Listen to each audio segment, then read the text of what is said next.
G'day and welcome to Guardian Oz gaming video. The reason for this video is I thought I might make a quick video while my truck has been flipped. So this is a cautionary tale to say if you're going to build one of these, don't park it near the packing station. Don't park it on the packing station. It will always be flipped when you return from, you save your game, you go away, you come back, and your vehicle looks like this. Now some quick features while it's upside down.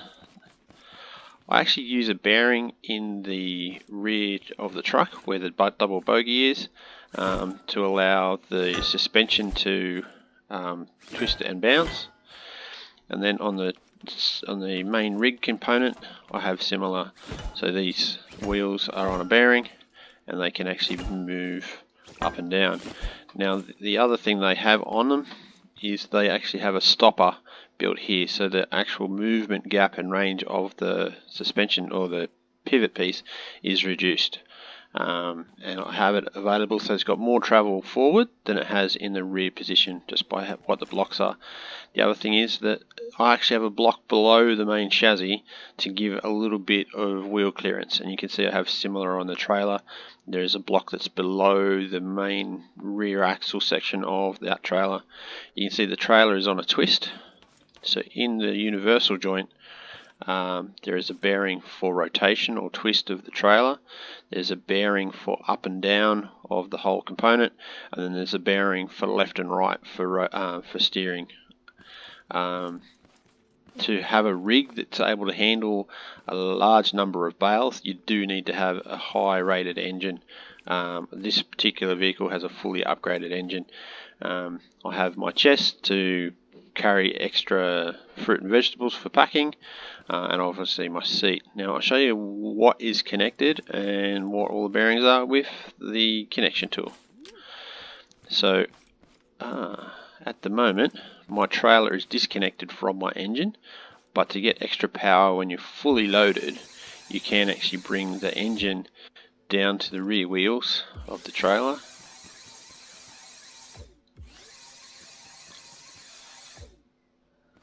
To give more like a push. I'll show what the trailer looks like when it's fully loaded, and I'll do a demonstration of what I have in the packing stations to make it easier to load the trailer at one time. So just really quick, I've got this. We've got the two chests which are configured for with the tubing connected to the vacuum pumps. I actually have 4 vacuum pumps, one per product, and so they correspond with the logic, the 4 switches. So it allows me to switch on each type of vegetable. So at the moment tomatoes is switched on. So what that allows for is I can take the tube away, I can pack carrots while I'm packing tomatoes and radishes with this tube removed, so I can actually do 2 at a time. So that means at the loading position I'll actually have 2 bales coming out, which means I can load up the truck really quickly.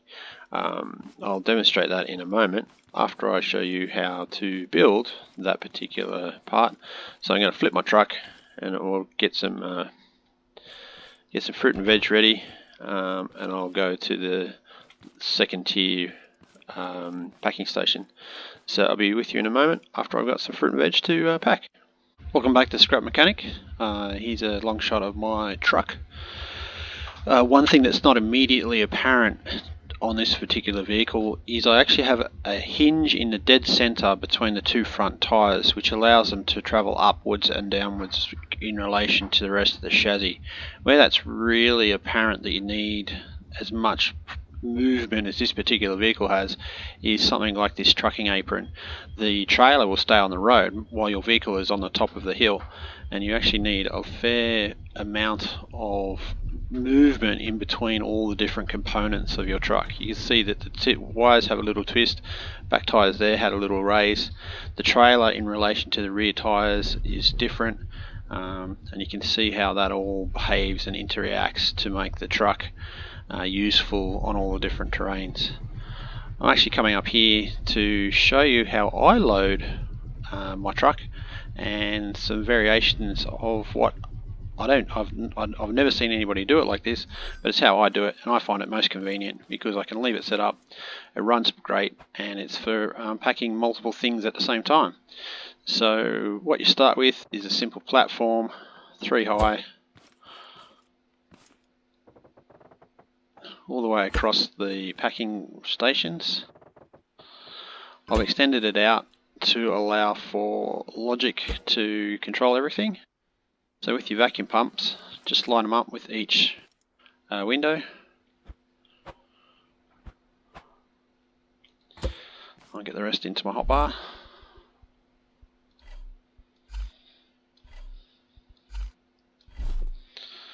So again, just line it up with the window. Fairly rough. They made a change to how Scrap Mechanic handles the fruit station. You don't have to be as accurate as previously. So you can see they're all just lined up there. Now, how this can work and how I can do it sometimes is if you've got your interactive chest already preloaded, you can put it on any of the outings. Now, I put the chest in this orientation so that the actual tubes are out to each side. So I grab the other one as well. This one's preloaded with bananas. Put it on there.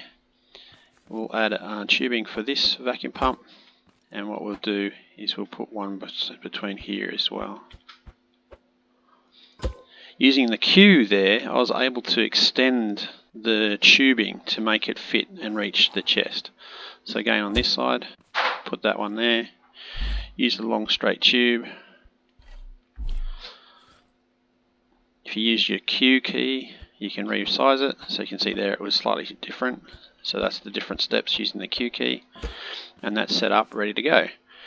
Now, bananas are in this position and blueberries are in this position. So you don't actually want to activate this one when you're activating bananas. So now I'll add a little bit of logic in my way. Is this the best way? Can you improve it? Yeah, probably. Does it work? Mostly. But what does it do for me? It means I can load 2 types of vegetables or fruits at the same time. So I can run oranges and bananas at the same time. I get the bales out of the machine twice as fast. It's fairly convenient. So what I'm doing is just setting up a little bit of layout for what we're going to do. Actually, I'll change that over. Put switches on top for convenience.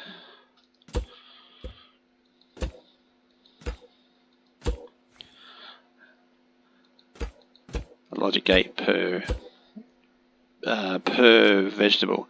So what we'll do is the switches will connect to the logic gates.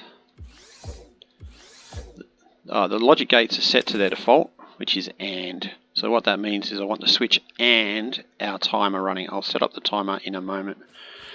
So to connect it up, connect the logic gate to the vacuum pump. So that's the next vacuum pump. We'll put that on position 2. Vacuum gate number 3 and vacuum pump number 4.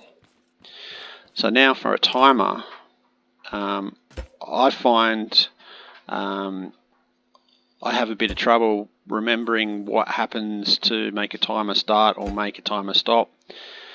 You need one gate set to NOR, and you make the logic flow in a circle. So 1 to 1, 1 to 1, 1 to 1.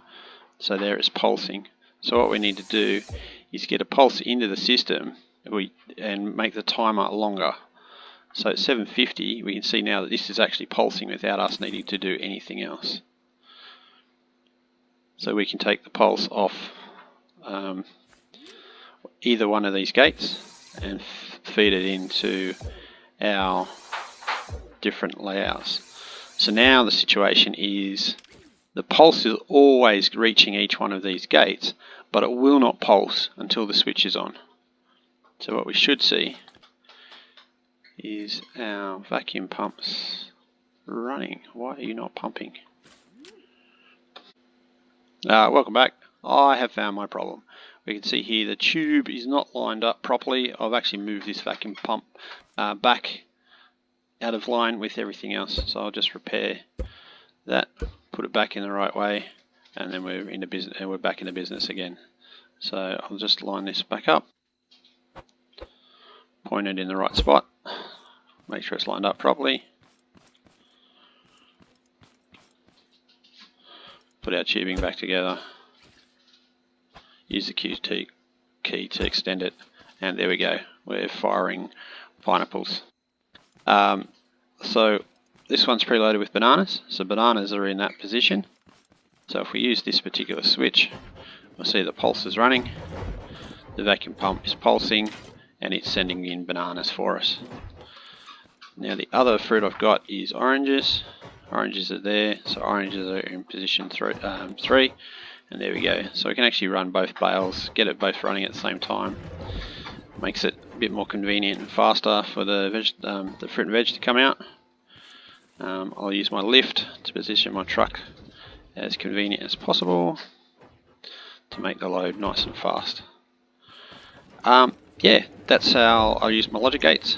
If anyone's following along with my truck, some of the hassles we're going to have is getting up the hill to the trader. I'll put a bale on the front of the truck to give us downforce for the wheels. I'll put a bale on each side of my rear wheels on the semi part, or truck part, hauler part, whatever you want to call it. And then with the bales, I load them starting on the rear platform between my tyres, so then I can actually make sure my bales are up really tall. It gives me a little bit of something I can use for lining up my bales. And here we go, we can just move down the trailer and load up. Loading up 2 at a time is so much faster, so much more convenient.